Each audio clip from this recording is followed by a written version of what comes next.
నన్ను చూసి ఆమె అదో మాదిరి మైకంలోకి వెళ్ళిపోతూ ఉంది.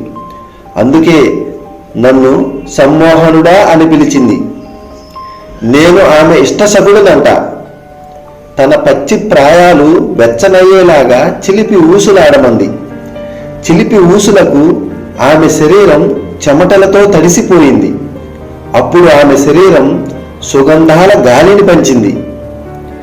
ఎన్నాళ్ళు చంద్రుడికై ఎదురు చూసే కలువ పువ్వై నా కోసం వేచింది. అందుకే నన్ను శశివదన అని అల్లుకుపోయింది. పెదవి ఇస్తాను కొంచెం కొరుక్కో అంది.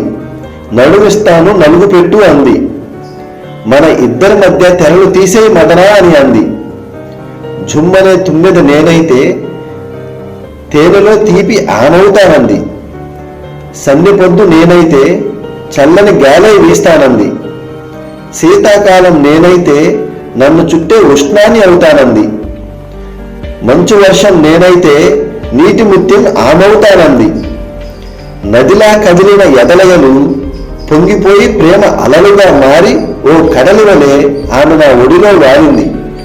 మెత్త మెత్తని ఆమె హృదయస్థానాన్ని నా మీసంతో తడమాలి అంది. తొడిమ తుంచి సుఖమ పంచు, ఇద్దరం ఒకటైపోదాం అంది. ఆమె మోహపు సముద్రంలో మునగక తప్పలేదు.